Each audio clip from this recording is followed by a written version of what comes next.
Questions. Have you ever noticed that phenomenon is those people call him genius? But when a woman is so smart, questions. Some people call her dangerous. Lauter pause free. Bezauce chet has always been a little sad woman, but a smart woman. Sions. Let me tell you a secret today. The life of a smart woman is far more fascinating, inspiring questions, and transformational than most people ever realize. Story jeden de coconut and de rosetere are two types of smart women. Questions. One is like a coconut hard outside, soft inside. The other is like a rose soft outside, but sometime with stones inside. Questions. But both are beautiful in their own ways. The secret is not what they are, but who they are. Questions. Bezauce a very smart woman is carrying double work. To prove herself to the world, and to protect herself from the world. Questions. Have you ever noticed that some of the smartest people in the room are the honest speaking loudly? Questions. But the honest four are greatly watching. They visit at some fatse, and you think, for maybe take no what's going on. Questions. But in reality, they are recording a very detailed CCTV camera. That's the secret of smart women. They listen less. Questions. They observe more. Think about this. When you go to a party, there will always be someone who is talking non-stop, cracking jokes, narrating stories, showing off knowledge. Everyone likes claps, and the person feels like the star of the evening. Questions. But at the same party, there might be a woman sitting silently, smiling, not interrupting anyone. People might even think she's questions, but don't underestimate her silence. She's not teaching for kemelate, for complimented genuinely, for faket allow questions, and for is only pretending to benitze. By the time the party is over, questions. She knows everyone more deeply than the person who spoke the most. That's the power of observing. Questions. Listening less is not about being rude or arrogant. It's about giving space to the world to reveal itself. You see questions. When people talk to more, they often reveal more than they intend. But when you talk less and observe more questions, you gain insights nobody else notices. Take our place example. Imagine a team meeting. Questions. Most people jump in with their ideas because they want to impress the boss. But a smart woman sits back for the first 5 minutes. Questions. She lets others argue, fick for credit, and sometimes even contradicts their hoser. She listens, she watches, and tensions. At the right moment, she puts on a simple suggestion on the table. Everyone goes silent. Questions. Because her observation allowed her to see what others missed. The boss respects her more, not because she spoke a lot questions, but because she spoke fat material. This validity also plays out in relationships. Questions. A smart woman might not react immediately when someone disrespects her. She might not argue loudly, but she observes patterns. Questions. She notices if the disrespect happens once or repeatedly, if it comes from ignorance or intention. Questions. She doesn't waste energy in unnecessary fix. Instead, she makes a vise hoice, aiser to correct the behavior with grace. Questions. O to distance her without drama, and this is what makes her stronger. Listening less means ignoring people. Questions. It means filtering noise from value. We live in a world where is shouting opinions. On TV debates, on social media, questions, even in families. But wisdom is not in hearing everything, Wisdom is ignoring fatto take, in ant fatto le ave out. Questions. A smart woman knows that her peace of mind is more valuable than reacting to a very small comment. Observation de ose hand questions is a silentiger. For example of a mose, she does not her hilt to explain a very emotion. Questions.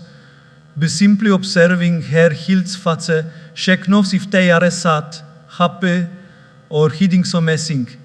That's intelligence beyond words. Questions. A smart man's is same gift in a very area of life. I remember once I met a teacher for sight, both hen I enter the classroom. Questions. I don't begin teaching immediately. I spend 4 minutes just watching.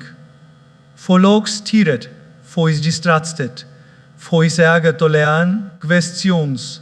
Baset observation, I decide of to teach that die.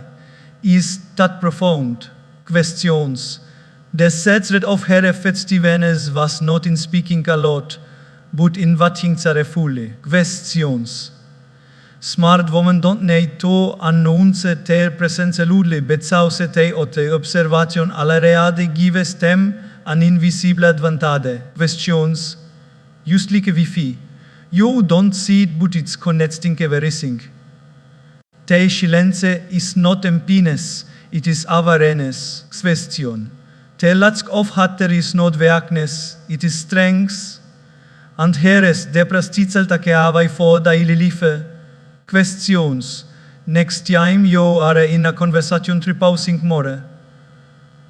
Instead of preparing your reply, Phileos de Orson is speaking. Questions yo. Just observe. Notice tertone ter body language ter hoice of words. You will learn more than from the words themselves. Questions. When you listen less and observe more, you understand not only what people are saying, but also what they are not saying. Questions. The secret life of smart women teaches us that true intelligence is not proven by volume but by vision. A non can talk, fef can see. Questions. The world might celebrate the loud voices, but in the long run, it is the quiet observers for win. Questions. But they are not used to letting words, they are to letting wisdom. So, my friends, remember this. Questions. A smart woman might be silent in the craft, but her sense is never empty. Is full of understanding, strategy and clarity. Questions. And when the right moment comes, her own observation cannot fake 100 conversations. That is why they listen less, they observe more. Questions. There is a beauty in silence, and there is a power in words, but wasted, lost their power. Questions. That is why the secret of smart women is not in speaking all the time, but in speaking when it truly matters. Questions. Their voice is not background noise, it is the strike of a bell in a quiet temple. On resultant hat shifts the entire atmosphere. Questions. Have you noticed that in most gatherings, people compete to be heard? Everyone wants to shove their knopf so messing. Everyone wants to add a comment, and often it becomes a noisy marketplace of opinions. In the craft questions, a smart woman hoses to hold back, doest interrupt. She doest rush. She lets other sex house themselves with endless words. Questions. And when the right moment comes, she speaks. And suddenly the room falls silent. People don't just hear her words, they listen. Questions. Für that. But also when you speak less, your words carry more weight. A smart woman understands that. Questions. She knows that timing is everything. Even truth spoken at the wrong time loses its impact. Questions. But the right word at the right moment can hang a life, solve a conflict, or inspire a generation. Take a family situation. Questions. A heated argument breaks out between siblings over property. Everyone is shouting. Everyone is justifying themselves. Hos pas questions, but defect only grows voce. And then the moser fo has been sitting quietly, listening, observing, finally speaks questions, just on out for sentences. Have I what's not emotional odbus but me osured wisdom. She reminds them of the values of unity, questions, of the sacrifices the family has made, of the futility of breaking of our temporary gains. And toset four sentences, questions, spoken after long silence, the fat house of soft shouting sold not do, teitsaln everyone down, sions, that is the power of speak when it matters. This quality is often seen in professional spaces too. Questions. Imagine aboma ardro met fere managers are about a failing project. Everyone is defending their side. Questions. The conversation goes in circles. But then a smart woman who hasn't spoken yet puts forward a crisp solution. Questions. She does vaste words. She does defend her ego. She just points to the core of the problem and suggests a practical step. Questions. Suddenly everyone shifts their focus. Even the senior-most leaders pay attention. Not because she spoke loudly, questions, but because she spoke meaningfully. This art of speaking when it matters is not just about strategy, it's also about empathy. Questions. Sometimes silence itself is a gift. A smart woman knofst hen someone is grieving. You don't need long speeches. Questions. You don't need to offer 100 pages of advice. Sometimes a gentle touch on the shoulder. Questions. And a single sentence. Piam here for you. Zaris more healing than 1,000 words. In personal relationships to questions. Tis principle shines. Have you seen souples fere on a partaxentes Leslie and the osser use notes? Often, sions, de one fo talks less is de one fo says more. Questions. A smart woman in a relationship vaste her in enge arguicum over a very little issue. She hoses her words are fully. Questions. She knofs fich battles to ficht and fich honest to let go. Questions. And when she does speak. Perhaps during a serious crossroad in their relationship, her words hold weight. Questions. They are not wrong in anger, but delivered with clarity and love. That is who they create hunger, not chaos. Questions. There is also an element of respect here. When you speak all the time, people eventually tune you out. But when you speak rarely, sions, plevel your words, think of it like a gold. If you find it link very here, you will stop treating it as precious. Questions, but because it is rare, people treasure it. In the same way, the words of a smart woman are rare, so people treasure them. Sions. Even in history, the impact of women spoken at the right time is undeniable. Leaders, reformers, questions, and thinkers, many of them even constantly on stagger shouting speeches. But when they did speak, their words moved hearts. Questions, hanged laughs and rewrote narratives. Post questions. Te voices became hoes atros centuries because te hosem of impassots over moments of noise. Questions. And here is somessing practical for thy lives. Before speaking, pause and ask yours, de vil me voself, words ad value. Questions. Ora mi us feeling silence if it has no value, silence itself betsome de higher wisdom. But if it can guide, inspire. Questions. O comfort, then speak and speak with all your heart. Smart women don't avoid speaking.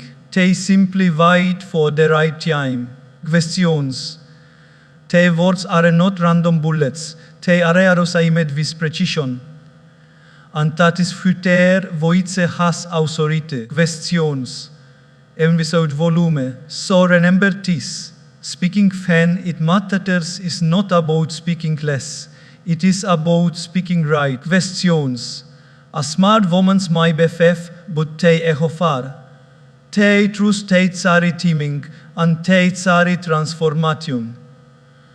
Antat questions is the secret power of speaking when it matters. Questions. One of the greatest illusions of life is thinking that people fos smile the most are the honest for suffer the last. Lo closely questions. And you realize that behind some of the brightest smiles lie the deepest scars. Smart women especially questions. Are masters at sharing Chilean battles. He don't shove the world a very wound, a very reaction, a very sleepless night. They walk with dignity, even when the weight of life is pressing on their shoulders. Have you ever met someone for questions? No matter how many struggles she goes through, still shows up with a smile. She still helps others, still handles her work. Questions, still takes care of her family. And you wonder, how does she do it? That is the secret life of a smart woman. Questions. She carries her battles silently, not because she is weak, but because she is stronger than her circumstances. Questions. Think of a working mother. Every morning she wakes up early, takes breakfast, gets the kids ready, manages the home, questions, and still rushes to the office. At work she delivers presentations, handles the deadliness, and manages stress. Questions. Nobody in the office knows that she did in label last night because her hilt had a fever. Questions. Nobody knows that she stayed up worrying about paying bills. She doesn't complain. She carries her battles silently and still questions she shines. That is intelligence mixed with resilience. Silent battles are not only about responsibilities, but also about emotions. Questions. A smart woman makes a betrayal in friendship, rejection in love, or unfair treatment at work. She might feel hurt, deeply hurt. Questions. But she does level see her brokenness. She learns to transform pain into purpose. Questions. Instead of wasting energy proving herself to people who don't value her, she focuses on building herself for a better tomorrow. Questions. Few smart women think silently, because they take enough that complaining to everyone does solve problems. Questions. Take enough not everyone clapping for you is hearing for you. Some are waiting to see you fail. Questions. So instead of broadcasting their struggles, they host silence. Their silence is not weakness, it is wisdom. Questions. It is the ability to heal in private so they can receive in public. A simple daily life example. Questions. Imagine a student preparing for an exam. Her friends think she is naturally intelligent, because she always stores hig. Questions. What they don't see is the latinx, the tears of frustration, the sacrifices she makes, skipping outings, avoiding distractions. Questions. Burning the midnight toil. She doesn't announce her struggle, she silently battles her own doubts. And when results come, questions. People admire her success, but never realize the price she paid. In relationships too, smart women often are silent battles. Questions. She might forgive her partner quietly without making a big drama, used to save the relationship. Questions. She might hide her tears from children, because she doesn't want them to feel insecure. Questions. She might put her own dreams on hold so her family can move forward. Nobody applauses esse sacrifices, bețause tei are invisible. Questions, but tei are battles, silent constant, anzorageos. Questions, we often celebrate victory without realizing the unseen struggles behind them. When you see a woman succeed in her bushiness, questions, remember she has probably created in silence over failures no one knows about. When you see a woman confidently speaking on stage, questions, remember she might have battled anxiety alone in silence. When you see a woman smiling in a group, questions, remember she may have left her broken hair at home. Silent battles shape haratzte. Tei make smart woman more empathetic. Questions onate. Bețause fenuknov de veit your oven invisible struggles. Questions. Jo bețome kinder to de silent struggles of osses. Questions. That is few many smart women are natural healers. They might not always show their own wounds, but they understand yours. Questions. Here is the truth. Silence does not mean absence of pain. Silence means zourage. It means trusting the process of life. Questions. It means allowing the wound to heal without shoving the start to the world every day. Questions. It means waiting patiently until the storm passes and then stepping forward with strength. And what can we learn from these questions? That we should never assume someone has ideas used bețause tei loc fine. Everyone is fighting battles we cannot see. Questions. Respect populous yournes, and especially respect smart women. Questions. Bețause their ability to tsare silent battles file still lifting osses is nothing short of extraordinary. Questions. So next time you meet a woman who inspires you, remember this. Her strength is not built on applause, but on endurance. Questions. She has created in bathrooms, prayed in silence, struggled in loneliness, and still returned to the world with a smile. Questions. Her power lies not in showing off her pain, but in carrying her silent battles with grace. And that, my friends, questions is what makes her truly smart. Questions. Power is a fascinating thing. It can build and it can break. It can lift people up and it can crush them down. Questions. But what makes power truly beautiful is when it is wrapped in grace. Questions. And this is the greater that smart women have mastered, the ability to hold power in one hand and grace in the other. Questions. Think about it. Vad sin people for rise in life, but vi stay rise come arrogance. Take down to osses tes tei belitle. Questions. They forget their roads. Te pove bețomes poison bețause it is mixed with pride. But a smart woman knows better. Questions. Shek tak knows spor without grace makes people fear you. File power with grace makes people respect and love you. Questions. Take a simple example from the life.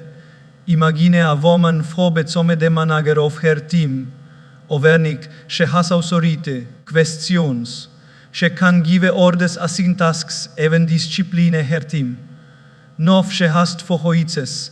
She can throw her weight around. Questions. Make people feel small and constantly remind them of her title, or she can it with grace. She can use her power to guide. Questions. Not to intimidate. She can inspire her team by working at alongside them, no them that the difference is huge. The fee just creates fair. Questions. The sets on creates loyalty. Grace is not weakness, grace is elegance in strength. A smart woman might be firm, but she is never cruel. Questions. She might stand her ground, but she does it without crushing others.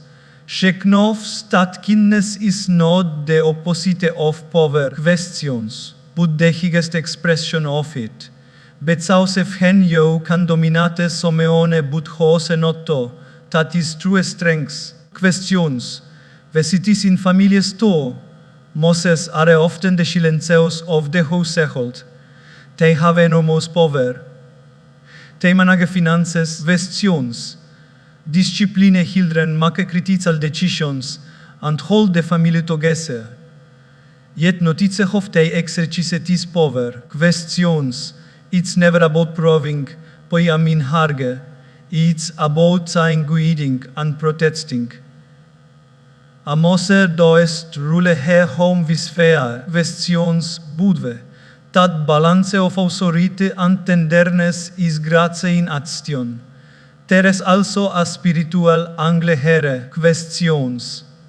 History is filled with women of wisdom for influenced entire societies without ever raising their voice. Questions. Chariot inner power, the power of character, the power of integrity, and combined it with humility. Questions. Pople followed them not because they were forced to, but because they were inspired to. Questions. That is the legacy of power balanced with grace. Now let's think about friendships. Questions. We all know that on a friend becomes successful, earns more, gets recognized and suddenly hangs. There go grows. Questions. But interest the other friend for aheves the same success yet remains grounded. Questions. She doest make you feel small when you are struggling. Questions. She still sits with you on the floor and laughs the same way she did years ago. Her success doest create distance. Questions. I creates inspiration.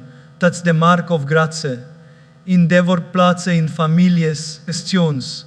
In society. In smart women, for balance pomance power vises grazome natural leaders. They demand respects. They attracts it. Questions. They presents it commands attention, not because fear, but because of admiration. When they speak, people listen. Questions. When they lead, people follow. Not because they have to, but because they want to. There is a beautiful lesson here for all of us. Questions. Power is temporary, but grace is timeless. A job title may end, money may vanish, influence may fade. Questions. But the value created people, with dignity, with kindness, with grace, will always be remembered. Questions. That's why smart women never let success get to their head.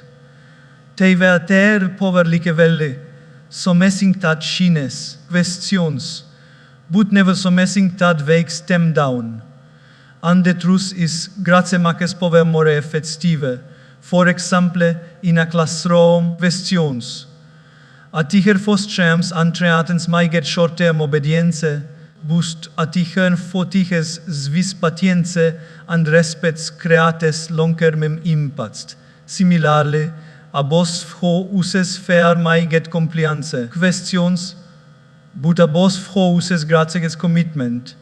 Smart women know this, so they don't just lead with authority, they lead with heart. Questions.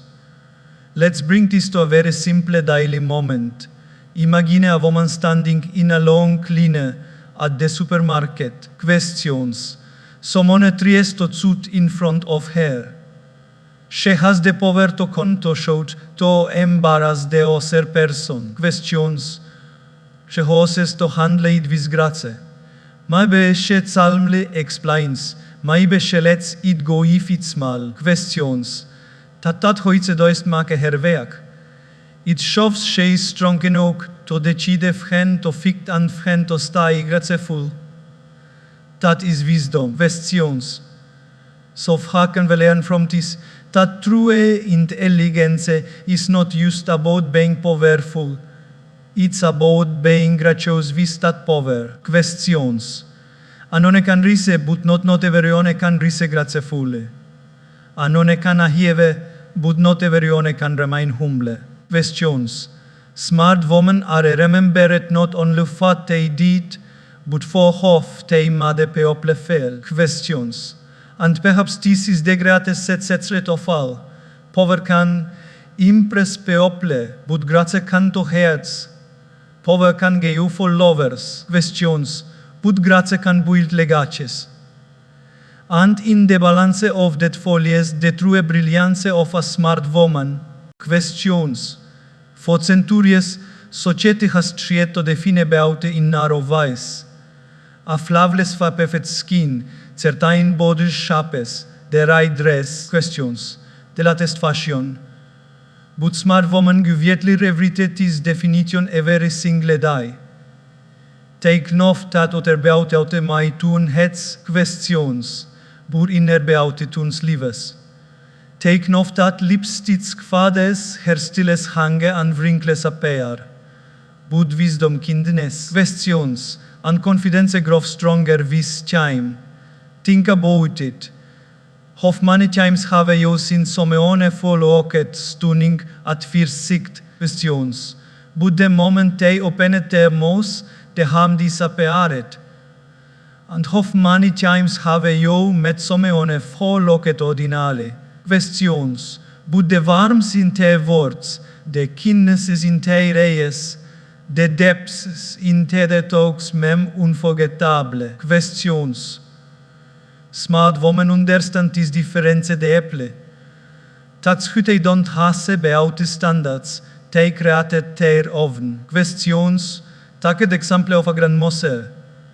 Farce may have wrinkles, her hair might be silver questions, and her hands might be royals of hard work. But when she smiles, you feel love. When she speaks, you hear wisdom. Questions. When she hugs, you feel safe. Is that not beauty? It's not the kind that billboards advertise questions, but it's the kind that lasts a lifetime. Smart woman knows that real beauty is not skin deep, it is soul deep. Questions. Even in professional spaces, this truth shines. Imagine a woman entering a room for an interview. One is dressed perfectly. Questions. Looks fashionable and has all the outward signs of confidence. The other is simply in appearance, but her words carry clarity. Questions. Her ideas carry originality, and her character carry strengths. The interview panel may admire the fears. Questions. But they will remember and respect the second. Beauty may attract attention, but intelligence sustains respect. Questions. We live in a world of filters and edits, where many has validaru likes, trons and comments. Questions. But smart women know that the most attractive quality is authenticity. They don't need to pretend to be perfect. Questions. They have to be real. A woman who is comfortable in her own skin for doest apologize for her uniqueness. Questions. For doest mesure her voz by others approval, she carries a beauty that no camera can capture. Here is a simple daily life story. Questions. A young woman goes to a wedding. Everyone is dressed in heavy jewelry and expensive clothes. Questions. She walks in wearing something simple but elegant. Instead of trying to achieve others with appearance. Questions. She shines with her conversation, her laughter, her confidence. People notice her not bezause ose of what she wore. Questions. But bezause of who she was. That's redefining beauty. Smart women also know that beauty is not about competing with others. Questions. It's about elevating others. When a woman compliments others sincerely, when she encourages instead of criticizes. Questions. She becomes radiant. Jalousie makes faces hard, but kindness makes them glove. Questions. That in their glove is fat people carry in their hearts long, after they were forgotten, fat, you look at like. Questions. And there is another layer to this. Resilience is beautiful. A woman who has fallen but rises again. Questions. For has facet storms but still valgs vis dignite, for has sas buchoses tos mile, shere defines beaute. Questions, bet als herlife betsomes prat beaute is not perfection, but perseverance. In relationships to, tis trus unfalls, questions, manimen mai feels be attracted be appearance, but faceps love alive is depths. A smart woman dost just look beautiful, questions. She mas life beautiful, she ats meaning, she nurtures growths, she inspires vision, questions. That is her partners for truly vrula lue wisdom never trade it for superficial looks. Teres a powerful lesson here, questions. Outer beauty is like a flower, bricht fragrant, but temporary, in a beauty is like a tree. It grows deeper roads with time, questions. It gives shade, it bears fruit, it sustains life. Smart woman hose to be the tree, not use the flower. Te invest in te means questions, in ter values, in te haratste, bet sauce take nof tats vhere timeless beauty lives. Daily life constantly remains of these questions. Think of a tiger you still admire. Do you remember her style or her dress? Probably not. Questions. What you remember is how she made you feel, how she encouraged you, how she guided you. That was her beauty. Questions. Or think of a friend who always stood by you in tough times. Years later, when you think of her, you don't recall her makeup. Questions. But her loyalty. That loyalty was her beauty. So does redefining beauty mean focus? Questions. It means shifting from focus from means, from appearances to actions, from looks to legacy. Questions. It means realizing that the practice face visou compassion bețoțomes forgettable. Questions. Butan avraga face viskinnes bețomes uns unforgettable. Smart women don't tear outer beauty. They simply don't depend on it. Questions. They enhance it with grazie, intelligence, and authenticity. They kunov that file appearance may be the first chapter. Questions. Haratster is the volle book. And the world doest fall in love with a chapter, it falls in love with the story. In the end, questions, real beauty is not about being noticed. It's about being remembered. Questions. And the woman won for the fine beauty and sure are remembered, not for the color of their lipsticks. Questions, but for the color of their haratster, not for the perfection of their skin, but for depths of their soul.